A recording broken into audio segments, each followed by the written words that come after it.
Boa noite, querido, tudo bem? Graça e paz de Jesus, nós estamos aqui novamente para nossa roda de conversa. Nós vamos estudar hoje o estudo, de número 45 do nosso livro Talmidim 52. Talmidim 52, o passo a passo de Jesus em meditações semanais.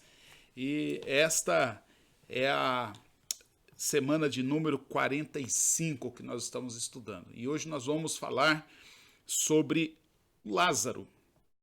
Lázaro, se você não conhece a história bíblica, do Lázaro, Lázaro é aquele que era amigo de Jesus, tanto ele quanto suas irmãs, a Marta e a Maria.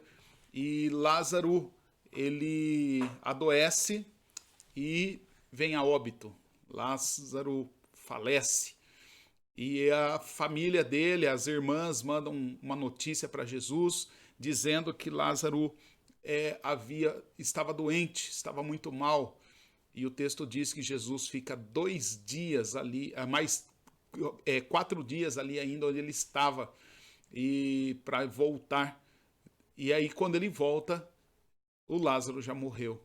E aí a família, as irmãs, a família diz: olha, Jesus, se o senhor tivesse aqui, meu irmão não teria morrido. E Jesus, então, ele fala: quem crê em mim, ainda que esteja morto, viverás. E nesse texto de hoje, na lição de hoje, no estudo de hoje, que se baseia no Evangelho de João, no capítulo 12, no versículo 9, o João registra da seguinte forma: olha, enquanto isso, uma grande multidão de judeus, ao descobrir que Jesus estava ali, veio não apenas por causa de Jesus, mas também para ver Lázaro, a quem ele ressuscitara. Lázaro tinha morrido, Jesus tinha ressuscitado. Depois Jesus sai um período de cena, agora Jesus volta e Jesus está na casa do Lázaro e as pessoas sabem que ele está ali e vão lá, e agora eles querem ver 2 coisas: aquele que ressuscita e aquele que foi ressuscitado. Vamos orar, queridos. Vamos orar para que Deus nos abençoe, para que Deus nos dê graça, para que Deus nos dê sabedoria, para que nós saibamos ouvir a palavra dele, deixar essa palavra entrar na nossa mente, adentrar ao nosso coração, para que nós possamos, então, aproveitar ao máximo aquilo que Deus tem para nós, tem para mim, tem para você. Queridos, e Deus tem grandes coisas o Senhor já tem feito, e grandes coisas ele quer revelar para nós. Querido, quando eu digo que Jesus quer revelar grandes coisas para nós, eu não estou dizendo que ele está aí guardando segredo. Ele quer se revelar. Ele quer ter relacionamento comigo e com você. Ele quer que eu e você conheçamos ele mais e mais, de maneira mais profunda, de maneira mais íntima, para que nós possamos ter intimidade com ele. Vamos orar? Senhor Deus, amado Pai, na tua presença nós estamos, Senhor, e queremos te agradecer por mais esse dia de vida. Queremos te agradecer, queremos te louvar, queremos te celebrar, porque o Senhor nos tem abençoado. O Senhor tem nos dado grande alegria. O Senhor tem nos dado alegria, Senhor, de sabermos que o Senhor é Deus, que o Senhor está no controle de todas as coisas, que o Senhor nos guia, que o Senhor nos ama, que o Senhor nos fortalece, que o Senhor nos dirige, que o Senhor nos motiva, que o Senhor nos impulsiona, e que o Senhor, ó Pai, é aquele que nos chamou das trevas para a tua maravilhosa luz e também nos usa. Nós sabemos, ó Pai, que o Senhor está agindo no mundo, o Senhor está trabalhando no mundo, o Senhor está fazendo a tua obra no mundo. Pai, e o Senhor nos chama para fazermos parte daquilo que o Senhor está fazendo no mundo. Pai, nós queremos te agradecer, nós queremos te louvar, nós queremos te adorar, nós queremos te celebrar, porque, Pai, não há outro Deus como o Senhor.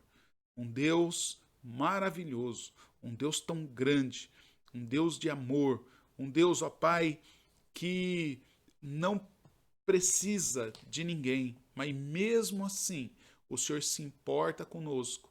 O Senhor tem todo o cuidado em nos preparar, em nos dar suporte, em nos dar aquilo que nós precisamos para podermos servir ao Senhor e fazer isso com alegria. Senhor Deus, obrigado. Obrigado por essa noite.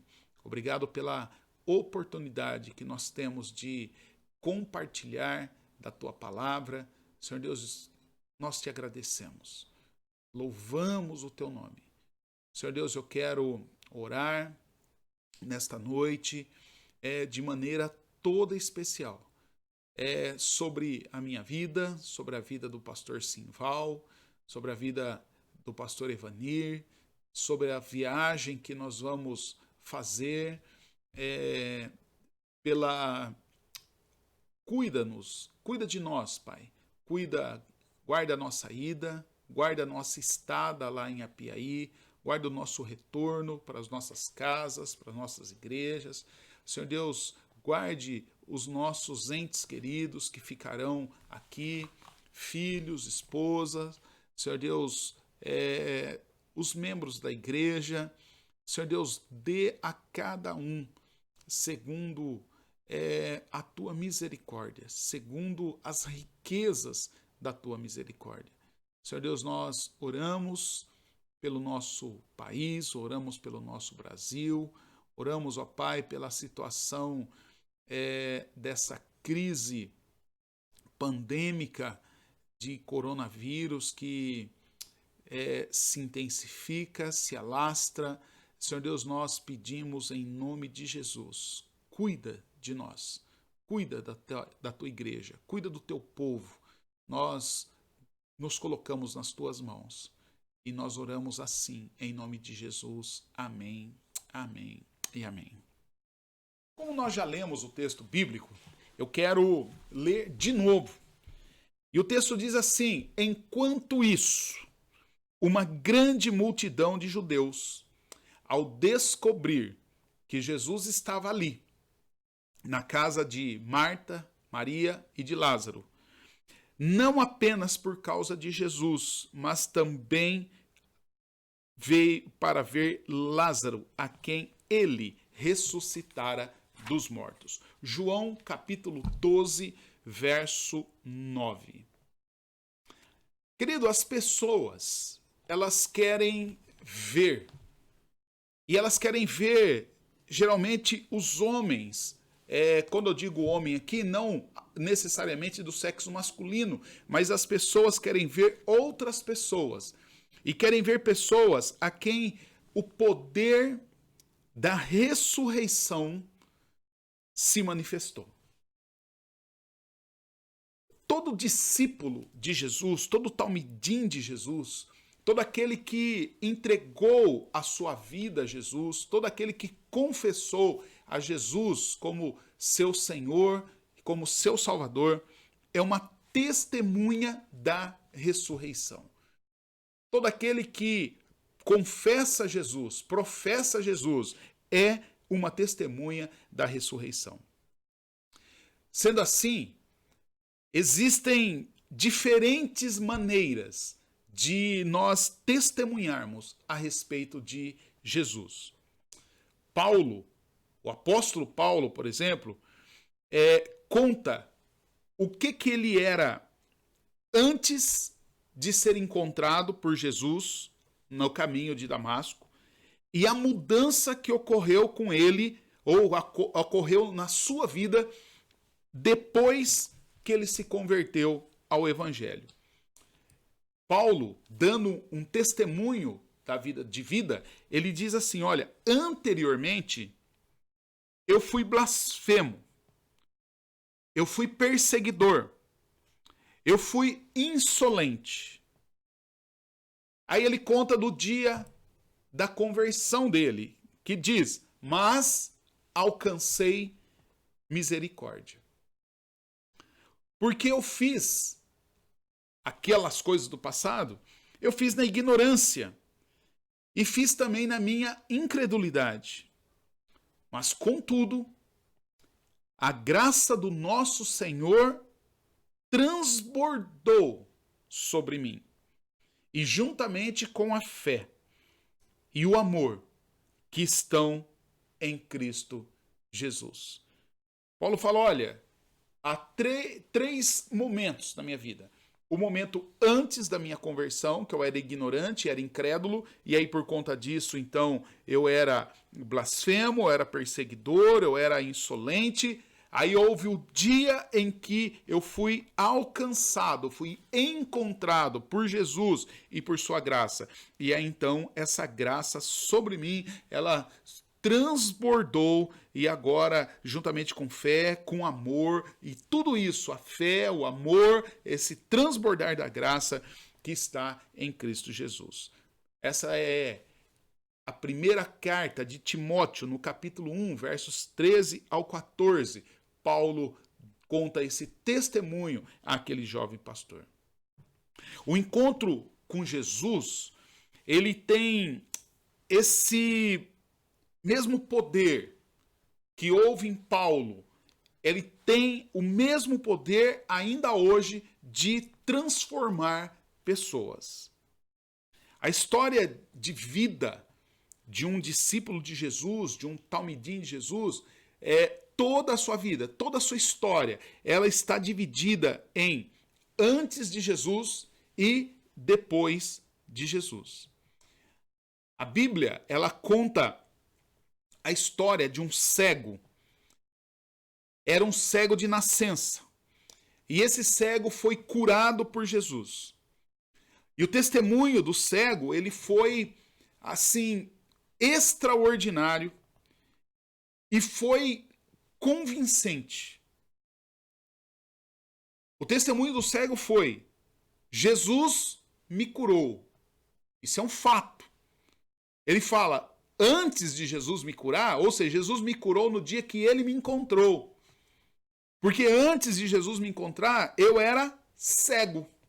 Agora Jesus me encontrou, então agora eu vejo.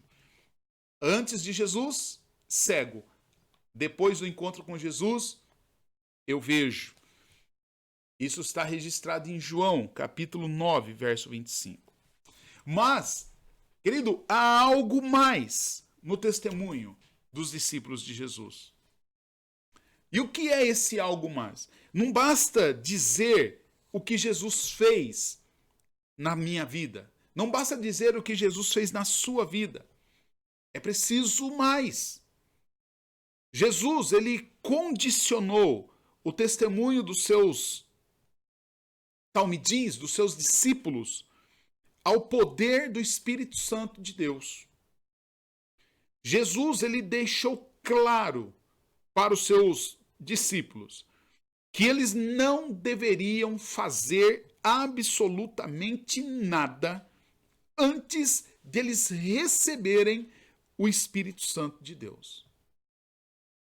Na verdade, Jesus deu uma ordem. E a ordem que Jesus deu foi explícita e foi extremamente clara para que eles, os discípulos, apenas esperassem. Apenas esperassem. Não era para ficar buscando, não era para fazer nada para receber, só esperasse. Esperasse até que o Espírito Santo de Deus fosse derramado sobre eles. A ordem de Jesus está em Atos, no capítulo 1, verso 4 e verso 8, quando Jesus diz assim, olha, não saiam de Jerusalém, mas esperem pela promessa do meu Pai, a qual lhe falei. Meu Pai fez uma promessa, e essa promessa está lá em Joel, capítulo 2, e Jesus falou dessa promessa e falou, agora esperem por essa promessa. E qual é a promessa? Mas receberão poder quando o Espírito Santo descer sobre vocês. Quando o Espírito Santo descer sobre vocês, vocês receberão poder, e com esse poder, ou por causa desse poder, vocês serão minhas testemunhas em Jerusalém, em toda a Judéia, em Samaria e até os confins da terra. Querido, o cego, aquele cego de nascença, ele ainda não havia experimentado o derramar do Espírito Santo. O Espírito Santo de Deus, ele só foi derramado sobre os crentes depois da morte, depois da ressurreição, depois da ascensão de Jesus. Aquele cego de nascença, ele contou o que Jesus fez na vida dele. Mas não foi isso que Jesus chamou eu e você para testemunharmos. Não foi isso que Jesus falou, olha, vocês vão ser minha testemunha. Ser testemunha de Jesus não é contar os milagres, por mais interessante que eles sejam, mas não foi para isso que Jesus nos chamou. Jesus nos chamou para testemunhar de milagres, de acontecimentos na nossa vida. Dizer o que Jesus fez, dizer o que Jesus faz, é sim uma forma de testemunhar.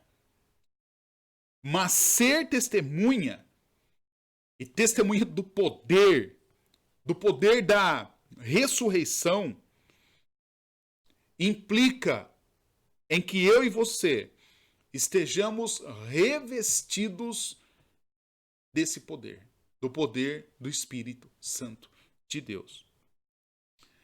Resulta em viver debaixo desse poder, debaixo do domínio, debaixo do controle desse poder, de tal forma, querido, que a própria vida de Cristo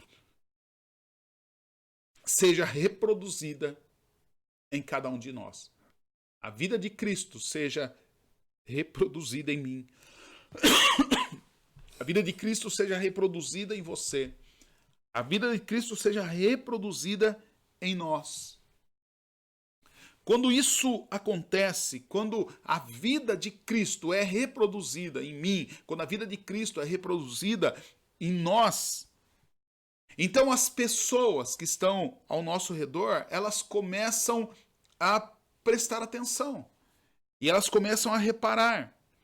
E elas começam a notar que nós somos, de fato, parecidos com Jesus. Os apóstolos, aqueles que andaram com Jesus, aqueles primeiros a quem o Espírito Santo desceu sobre eles, eles viveram de tal maneira essa experiência. Os homens que observavam a vida deles, eles ficaram admirados. E eles reconheceram que eles haviam, de fato, estado com Jesus. Só quem estava com Jesus, só quem tinha o Espírito Santo de Deus sobre a vida deles, poderia expressar, e aqueles homens ali, naquele momento, no sinédrio ali, para julgar aqueles homens, para acusarem, eles falaram, olha, esses homens, de fato, eles andaram com Jesus. Como pode? Como pode reproduzir? Como pode ser tão semelhante? Como pode parecer tanto? Com certeza esses homens estavam com Jesus. Então, testemunhar, queridos, é mais do que contar histórias. É mais do que contar feitos a respeito de Jesus. Testemunhar é dramatizar. E dramatizar o quê?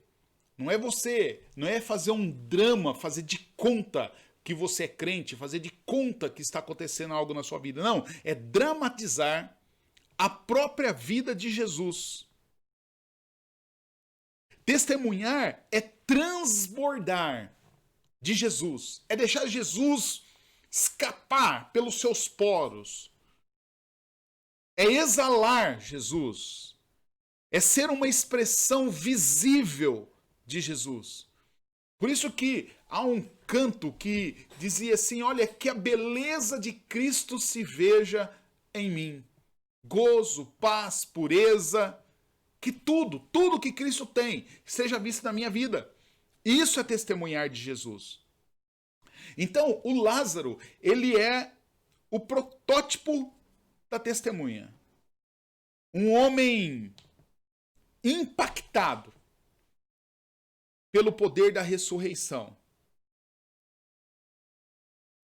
Um homem que vivenciou, experimentou esse poder da ressurreição. E por isso mesmo é que Lázaro, conforme nós lemos esse texto, ele atrai a atenção das pessoas. Ele atrai a atenção daqueles que estão ao seu redor. As pessoas foram ao templo, mas quando chegou lá no templo, ouviram que Jesus estava na casa de Lázaro. E eles correram para lá, porque eles queriam ver Jesus, mas também queriam ver o Lázaro a quem Jesus tinha ressuscitado. As pessoas querem ver aquilo que acontece com um homem, com uma mulher, com um jovem, com um adolescente, com uma criança que experimenta o poder da ressurreição. Lembra, querido? Jesus é a ressurreição e a vida. Quando eu falo de um Jesus que está do lado de fora de mim, quando eu falo de um Jesus ou falo das coisas que Jesus faz, das coisas que Jesus pode fazer, eu falo de um Jesus que não está em mim, ele pode até estar próximo de mim, mas eu falo de um Jesus que está aquém de mim. E aí então, quando eu falo desse Jesus, eu aponto para esse Jesus. E as pessoas olham para a direção que eu estou apontando. E eu falo: olha Jesus lá, olha Jesus lá, olha Jesus lá. Mas, querido, quando eu falo a respeito do Cristo que vive em mim, então eu não aponto em direção alguma. Porque quando Jesus está em mim, eu não tenho um lugar para apontar. Eu vivo. Eu vivo. E Cristo vive em mim.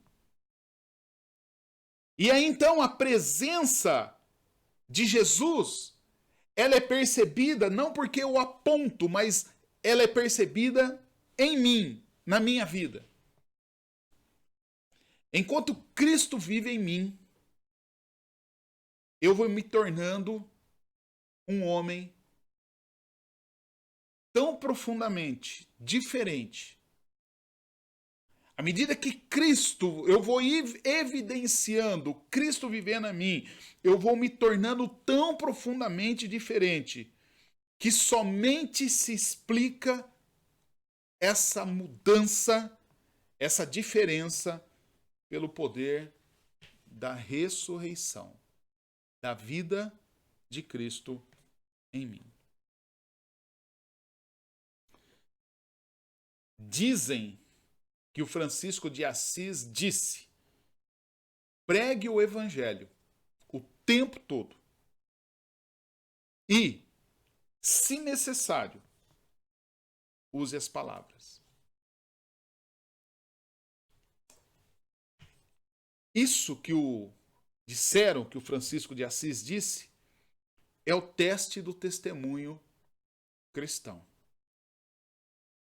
O teste do testemunho cristão, queridos, não é a roupa, não é a sua indumentária, não é o seu estilo de corte de cabelo.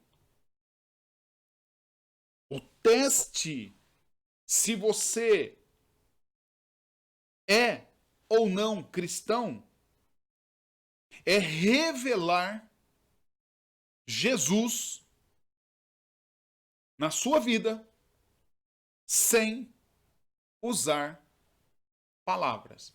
Principalmente, é você viver Cristo, ou Cristo viver em você, e você vivendo, deixar Cristo viver na sua vida, em todos os aspectos da sua vida, de tal maneira que você não precisa ficar rebuscando palavra do evangeliquez, do igrejês, mas você vai vivendo de uma forma suave, de uma forma leve, de uma forma comprometida com Jesus, envolvida com Jesus. E você começa a viver de uma maneira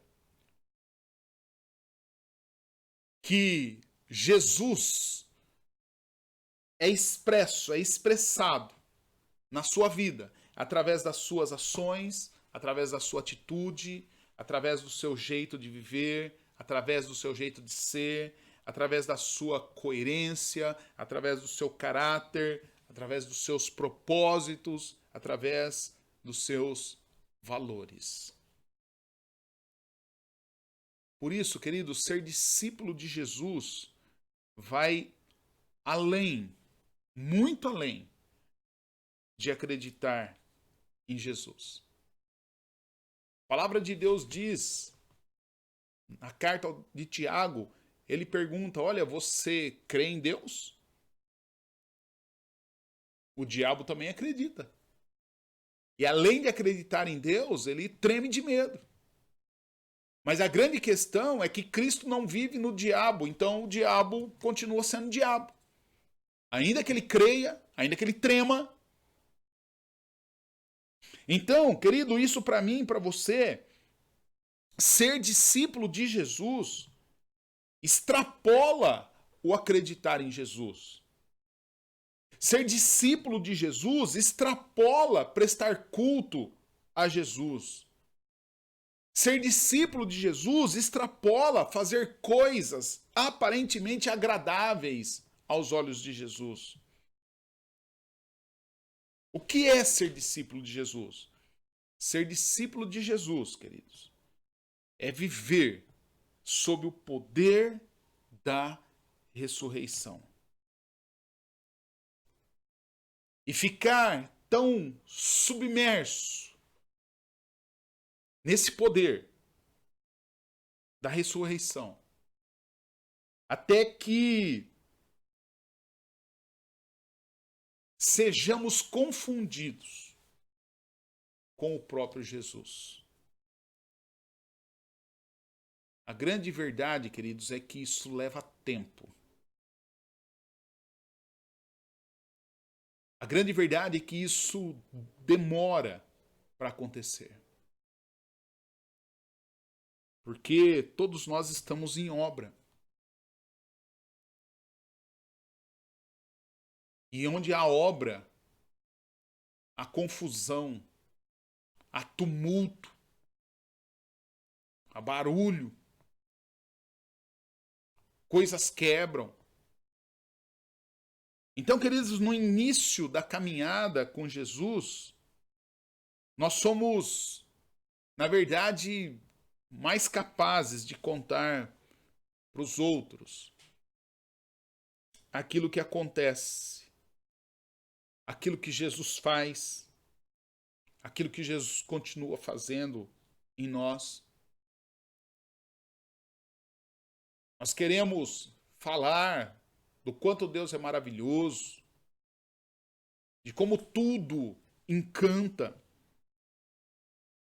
Mas aos poucos nós começamos a fazer as mesmas coisas que Jesus fazia. Nós começamos a amar, nós começamos a ser mais tolerantes, Nós começamos a julgar menos, nós começamos a desenvolver paciência, nós começamos a reclamar menos, e aí nós vamos nos tornando mais parecidos com Jesus. E mais um pouco da caminhada, nós vamos nos tornando semelhantes a Jesus. Até o ponto de que nós nos confundimos com Ele. E já não sabemos mais quem é quem. Não sabemos mais quem somos nós, não sabemos mais quem é Jesus, porque agora Cristo vive em mim e a vida que eu agora vivo, eu vivo na fé no Filho de Deus, naquele que me amou, naquele que se entregou por mim. E isso, queridos, quando eu sou confundido com Jesus e eu me confundo nessa vida que agora eu já não sei mais, isso não faz agora a menor diferença, porque nós já não estamos mais. Quando nós estamos nesse nível de comprometimento, de envolvimento, de submissão, nós não estamos mais preocupados com nada, exceto a nossa preocupação é sermos como Jesus é. Isso é o que eu quero para mim, isso é o que eu quero na minha vida. Eu quero ser como Jesus, eu quero ser parecido com Jesus, eu quero ser imitador de Cristo. Então, para que nós possamos parafrasear o Francisco de Assis, a sugestão para nós, sugestão para mim, sugestão para você, a sugestão para cada cristão é: pregue o evangelho. E pregue o evangelho o tempo todo. E quando necessário, use as palavras. Sabe por quê? Porque quando as pessoas começarem a perguntar por que nós vivemos do jeito que nós vivemos,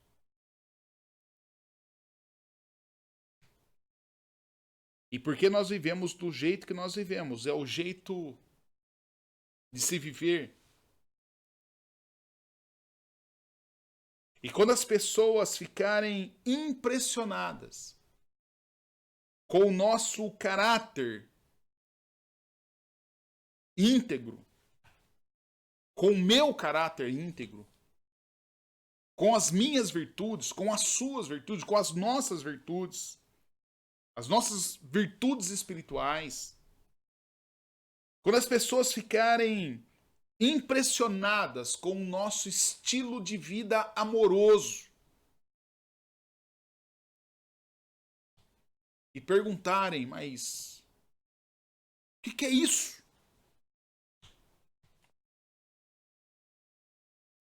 E aí nós podemos dizer para as pessoas, olha, só tem uma explicação: Jesus. É Jesus que faz isso. É Jesus que vive em mim. É Jesus que habita em mim. E aí quando as pessoas perguntarem a respeito, quiserem saber sobre a qualidade de vida que nós temos, aí sim as nossas palavras causarão impacto. Aí sim a nossa palavra atingirá a mente e descerá para o coração e causará mudança de vida. Nietzsche, filósofo, ele foi chamado do filósofo da morte de Deus, filósofo que matou Deus. E o Nietzsche teria dito o seguinte: se mais remidos se parecessem os remidos, mais fácil me seria crer no Redentor. Uma paráfrase. Se mais crentes se parecessem crentes, se mais cristãos se parecessem com Cristo, seria mais fácil crer. Queridos, eu creio que hoje, no nosso mundo, na nossa sociedade, no mundo que nós vivemos, na nossa comunidade, as pessoas estão como Nietzsche, estão matando Deus, porque está querendo ver Cristo em mim e Cristo em você. Está querendo ver Cristo nos crentes, está querendo ver o Cristo nos cristãos. E estão dizendo, olha, se mais cristãos se parecessem mais com os crentes, aliás, mais com o Cristo, seria mais fácil crer em Jesus, crer no Redentor, crer no Cristo. Queridos, por isso, antes das pessoas serem atraídas por Jesus, que é invisível para elas, as pessoas são atraídas para os discípulos de Jesus, para os seguidores de Jesus, para aqueles que professam que amam a Jesus. E é por isso que as pessoas correram lá para ver Lázaro. As pessoas foram lá para ver o Lázaro, e o Lázaro explica que o segredo da vida é o poder da ressurreição. E esse poder é de Jesus. Jesus é o poder de Deus. Jesus é a ressurreição e a vida.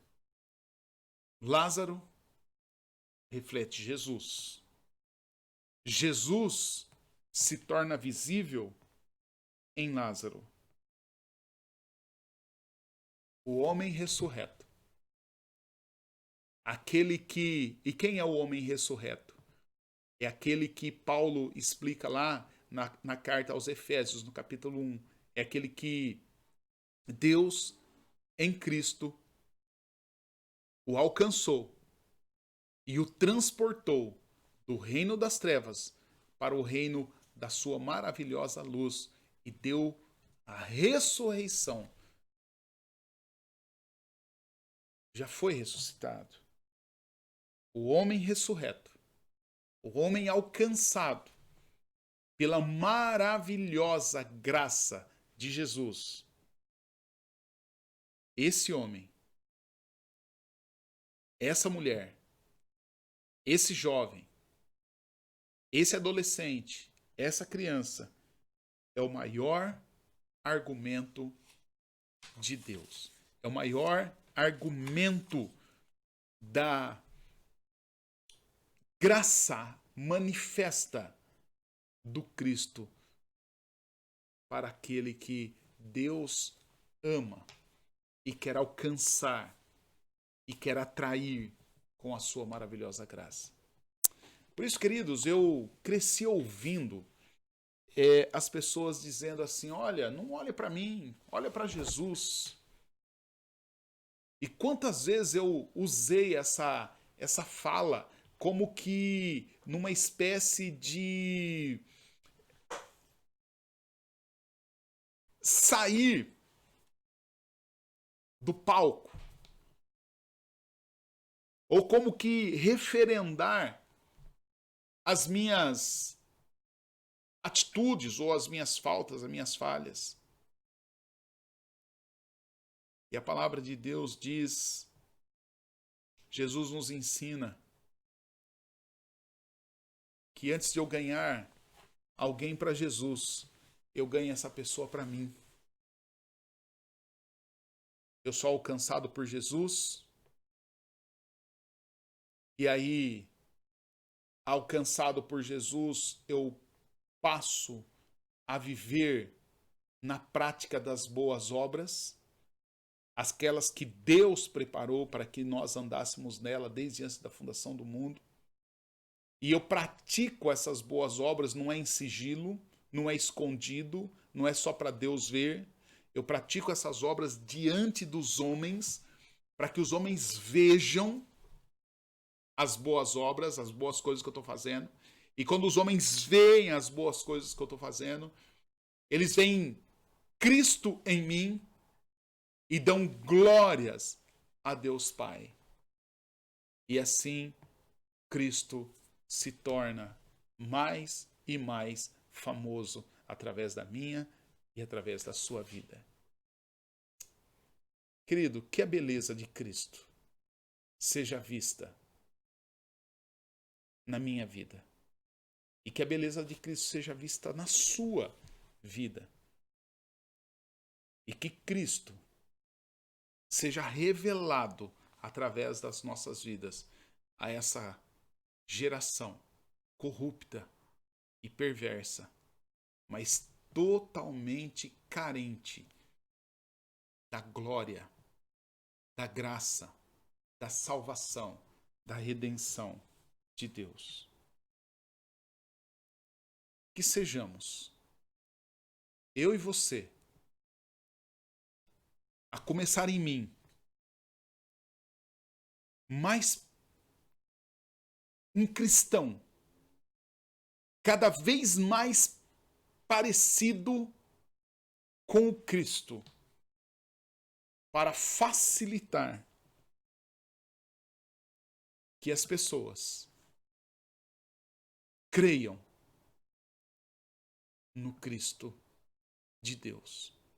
Que Deus nos abençoe, que Deus nos capacite, que Deus nos encoraje, que Deus nos motive, que Deus nos desperte para vivermos segundo essa grande verdade.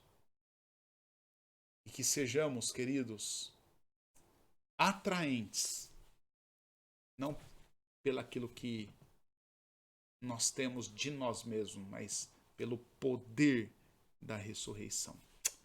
Vamos orar? Senhor Deus, amado Pai,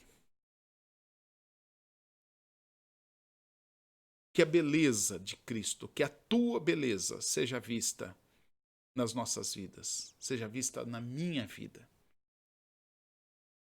Ó Senhor, em nome de Jesus, eu me coloco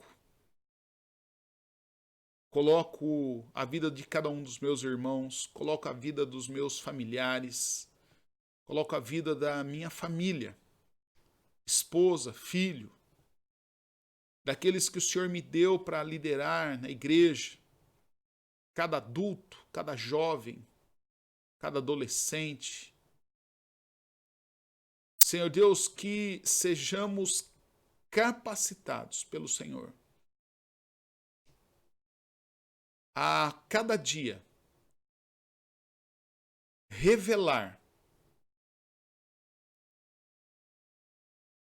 pelo poder do teu Espírito Santo, pelo poder da ressurreição de Cristo nas nossas vidas, revelar Cristo em nós.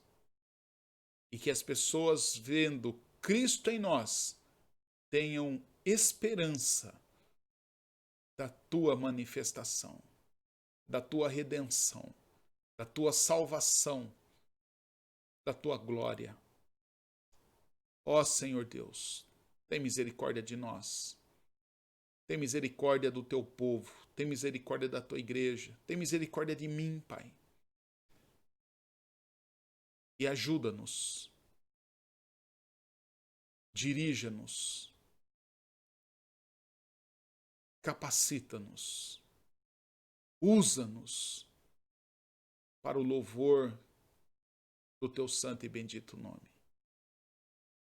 Senhor Deus, eu oro a Ti e peço, Pai, que cada um que ouvir essa mensagem, esse estudo, possa se inclinar ao Senhor,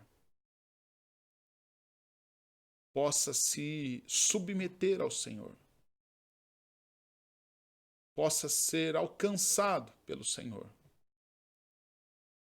possa ser impactado pelo Senhor, possa ser transformado, moldado e usado pelo Senhor.